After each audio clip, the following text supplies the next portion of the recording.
K 플랫폼은 어떤 사업일까요? 한 줄로 정의하면 블록체인을 기반으로 한 컨텐츠 플랫폼으로 키스톤 오브 오포튜니티 앤드 날리지 플랫폼의 약자입니다. KOK는 커뮤니티 구성원들이 직접 컨텐츠를 만들고 독특한 NFT를 발행하며 다른 구성원들과 컨텐츠를 교환하며 기여도에 따라 보상을 제공하는 탈중앙화된 콘텐츠 생태계입니다. KOK 토큰은 콘텐츠 제작과 참여에 따른 인센티브를 제공하고 콘텐츠의 인지도를 높이며 커뮤니티 공유를 촉진하기 위한 이더리움 기반의 유틸리티 토큰이며 KOK 토큰 보유자들이 DAO 형태로 모여 KOK 생태계의 진화에 참여합니다. DAO란 디센트럴라이즈드 오타너머스 오거너제이션의 약자를 따서 만든 단어로 탈중앙화된 자율화된 조직을 뜻합니다. 일반 조직과 DAO의 가장 큰 차이점은 투자 현황, 분배 방법, 운영 과정이 여과 없이 투명하게 공개가 되는 블록체인 기반의 조직을 뜻합니다. 즉, 소수의 경영진이 아닌 모두가 참여할 수 있는 신개념의 조직을 의미합니다. 조금 어렵고 복잡하시죠? 새로운 개념의 사업을 기존의 틀에 맞춰서 이해를 하려다 보니 의도치 않은 왜곡 현상이 나타나기도 합니다. 영어를 영어로 받아들이지 않고 국어식으로 해석해서 받아들일 때의 괴리감과 비슷하다고 할까요? 신개념의 조직이 만들어가는 신개념의 플랫폼 KOK에 대해 조금 더 심도 있게 알아보시기 바랍니다. 먼저 KOK 플랫폼은 그 어떤 유사 수신 행위를 조장하지도 않으며 수익률, 투자 유치 등의 목적으로 참여자들을 종용하지 않습니다. 본 영상 또한 정보를 제공해드리고 싶은 전문 마케터 헬프K의 개인적인 사견을 중심으로 제작된 점 참고해 주시기 바랍니다. 중요한 것은 KOK 플랫폼에 대한 정보가 우리의 미래를 바꿔줄 소중한 정보가 될 수 있고 그 정보가 바로 수익으로 이어지는 4차 혁명 시대에 살고 있다는 것은 간과할 수 없는 사실이라는 점입니다. 그럼 헬프K가 바라보는 KOK 플랫폼에 대해 알아볼까요? KOK 플랫폼에 대해 처음 알게 된 것은 2020년 초였습니다. 블록체인을 기반으로 한 컨텐츠 플랫폼이라고 소개를 받았지만 영상, 게임, 웹툰 그 어느 것 하나 제대로 된 컨텐츠가 보이지 않았고 레퍼럴 마케팅을 차용한 듯 했지만 결국은 많은 돈을 넣고 많은 돈을 유치하는 사람이 돈을 많이 가져가는 전형적인 폰지 사기의 일종으로 밖에 보이지 않았습니다.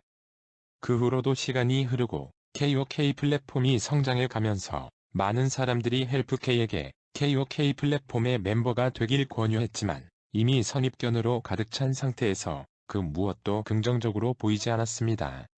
그리고 벌써 2020년이 가고 2021년도 가고 2년이라는 시간이 지나간 시점에서 마케팅 전문가라고 자부하던 헬프K가 왜 KOK 플랫폼에 관심을 갖게 되었을까요? 보통 네트워크 사업을 할 때 회사, 제품, 보상, 그리고 타이밍을 봐야 하는데 2년이라는 시간이 지난 지금의 시점은 타이밍상 절대 참여하지 말아야 할 시점 아닐까요? 하지만 정확히 분석해 본 결과 KOK 플랫폼은 준비된 로드맵대로 한 발 한 발 전진하고 있었던 신개념의 플랫폼이었고 그것을 헬프K의 편협한 경험의 잣대로 잘못 보고 있었다는 것을 알게 되었습니다. 결과를 먼저 말씀드리면 2년간 네트워크 사업, 폰지 사기로 오인지하고 있던 KOK 플랫폼의 정확한 로드맵과 향후 비전을 확인하고 2021년 11월 30일 KOK의 멤버가 되었고 20여일 정도 분석한 내용을 공유해드리고자 합니다. KOK 플랫폼은 처음 언급했듯이 블록체인을 기반으로 한 컨텐츠 플랫폼입니다. 블록체인, 컨텐츠, 플랫폼, 그 어떤 영역이든 전문적 지식이 있거나 기회의 주인공이 된다면 앞으로의 미래의 부의 주인이 될 수 있다는 것은 누구나 알 수 있는 내용입니다. 그중 컨텐츠를 먼저 이야기해 볼까요? K 컨텐츠는 전 세계인들을 열광시킬 수 있는 감성과 스토리가 있습니다. 이미 많은 부분에서 검증이 되고 있지만 넷플릭스 역사상 처음으로 서비스되고 있는 83개국 전체에서 1등을 한 최초이자 유일무이한 컨텐츠, 바로 오징어 게임을 알고 계시죠? 4주 만에 1억 개의 계정이 시청한 엄청난 컨텐츠. 혹시 넷플릭스는 한 계정당 최소 5명이 함께 이용할 수 있는 것을 알고 계신가요? 그럼 1억 개의 계정은 최대 4에서 5억 명이 될 수도 있는 상황입니다. 그럼 이런 어마어마한 기록을 만들어낸 오징어 게임의 성공 요인은 무엇일까요? 1. 탄탄한 스토리. 2. 뛰어난 연기력의 출연진. 3. 넷플릭스의 제작비 지원. 4. 전 세계적인 넷플릭스 유저. 각각의 정답은 다르겠지만 좋은 컨텐츠가 충성도 있는 유저가 풍부한 플랫폼을 만난 결과라는 것은 누구도 부인할 수 없는 사실입니다. 오징어 게임이 숨은 비화를 보면 내용은 좋지만 선뜻 투자하겠다는 곳이 없어 10년이 넘게 제작 시도조차 못했던 컨텐츠였습니다. 다행히 넷플릭스라는 글로벌 컨텐츠 플랫폼을 만나 지금의 영광을 누릴 수 있게 된 것입니다. 하지만 아쉽게도 오징어 게임의 성공 이면에는 우리가 꼭 짚고 넘어가야 할 부분이 있습니다.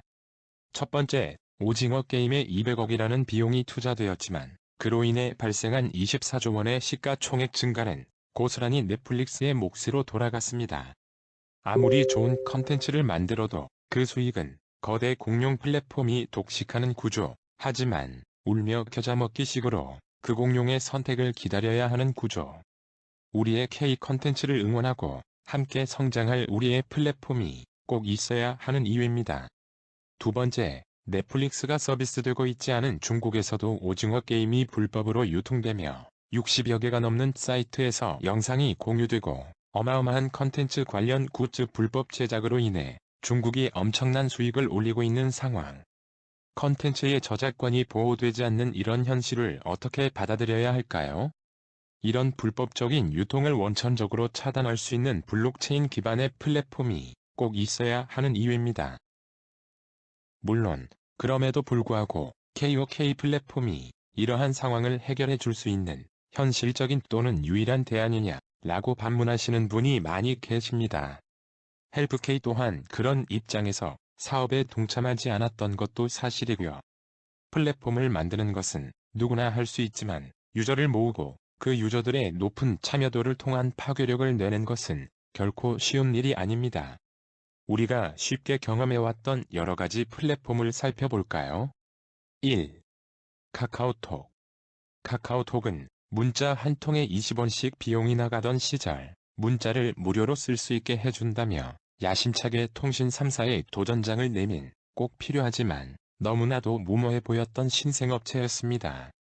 걸핏하면 통신사와 소송에 휘말리고 저러다 곧 사라지겠지라는 우려를 증명하되 그 당시 적자폭이 300억이 넘어갔다라는 기사도 있었습니다. 그런 시절에 카카오에 투자를 하라는 제의를 받았다면 당신의 선택은 어땠을까요? 2. 쿠팡. 대한민국의 새로운 쇼핑 패러다임. 바로 소셜커머스라는 이름으로 등장한 회사.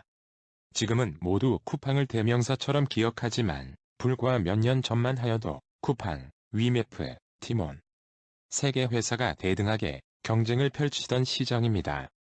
하지만 가장 큰 적자폭을 안고 새벽 배송을 정착시킨 쿠팡이 최종 승리자가 되었습니다.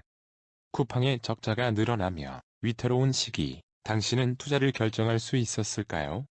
1등이 된 쿠팡이지만 매출 실적을 보면 2021년도 1조 6천억의 적자가 예상되고 있습니다. 3. 넷플릭스. 전 세계 83개국에서 서비스되며 오징어 게임을 발판으로 제2 도약을 한 컨텐츠 플랫폼. 하지만 아이러니하게도 넷플릭스가 만드는 컨텐츠의 대부분은 실패를 하고 있다는 것을 아시나요? 넷플릭스는 1등이라는 이유로 모두가 아는 컨텐츠가 아닌 다양하고 독창적인 컨텐츠를 만들어야 하는 숙제가 있습니다. 넷플릭스의 시작은 1997년도로 올라갑니다. 25년의 시간 동안 부도의 위기도 있었고 다양한 굴곡들이 있었는데 그 굴곡의 시간을 함께 버티며 투자를 버틸 체력이 여러분들에게는 있으신가요? 결국 지금 시대에 플랫폼이 각광을 받는 이유는 그 안에서 팬덤이 일어나고 그 각각의 유저들의 행동을 분석할 수 있는 빅데이터가 함께 하기 때문입니다. 대한민국의 자랑이자 세계의 중심에 있는 BTS. 너무나도 멋지고 최고의 실력임에는 의심이 없지만 다른 아이돌들과 비교했을 때 가장 큰 차이점이 있다면 바로 팬덤입니다. 멤버 하나하나의 성장 스토리를 지켜보며 형성된 팬덤. BTS의 작은 움직임 하나하나까지 주목하며 응원하는 아미들이 있기에 지금의 BTS가 만들어졌고, 아미의 팬덤은 새로운 문화로 전 세계 언론에서도 주목하고 있는 상황입니다. 그럼 다시 KOK 플랫폼으로 돌아와 보겠습니다. KOK 플랫폼은 시작부터 블록체인 기반을 표방하여 출발하였습니다. 컨텐츠 저작권을 지켜줄 수 있는 가장 안정적인 플랫폼일 수밖에 없습니다. 또한 참여 보상 시스템과 리퍼럴 마케팅을 통해 전 세계 50만 명이 넘는 엄청난 규모의 프론티어라고 하는 팬덤을 만들었습니다. KOK의 프론티어는 아미의 버금가는 팬덤을 자랑하며 KOK가 제작 또는 공수하는 컨텐츠에 열광하며 적극적인 반응을 보여주고 있습니다. 그리고 빈약해 보였던 컨텐츠 또한 어느샌가 하나하나 차곡차곡 쌓아가며 이제는 기분 좋게 결제할 수 있는 월정액 시스템까지 제공하고 있습니다. 0.14불에서 시작된 KOK 코인은 2년간 지속적인 우상향 그래프를 그리며 현재 6불이 넘어가며 그동안 KOK를 응원하며 함께 해온 프론티어들에게 어마어마한 수익으로 보답하고 있습니다. 그리고 2022년 KOK 플랫폼 안에는 메타버스가 준비되고 있고, 그 안에서 KOK 토큰을 통해 QR 결제가 가능한 결제 시스템 장착도 완료되었습니다. 물론 100% 성공을 보장할 수 있는 것은 이 세상 어디에도 없습니다.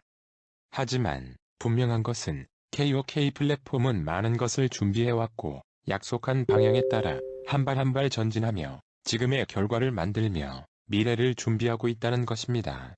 사업을 선택할 때 어떤 사업이든지 되는 이유와 안 되는 이유가 있는데, 그동안 안 되는 이유가 넘쳐났던 것은 헬프K의 선입견과 경험해보지 못한 세상에 대한 무지가 아니었을지 반성해봅니다. 간혹 그런 생각을 해보진 않으셨나요? 왜 우리 부모님은 강남에 땅 하나 사놓지 않으셨을까? 왜 삼성전자, 네이버, 카카오 같은 주식을 사놓지 않았을까? 그런 생각을 하는 나는 왜 같은 모습으로 살아가고 있을까? 미래는 선택입니다. 얼마나 빨리 가느냐 보다는 정확한 방향을 설정하고 조금씩이나마 앞으로 가는 것이 중요합니다. 나의 미래를 바꿀 수 있는 기회가 될 수 있는 정보. 바로 KOK 플랫폼입니다. 지금 내가 어떤 위치에서 무슨 일을 하는지는 중요하지 않습니다. 정확히 알아보신다면 그 정보 획득만으로도 충분히 가치 있는 시간이 되실 것을 약속합니다. 할 수 있는 만큼의 최선이 가능하다면 지금 바로 알아보세요. 감사합니다.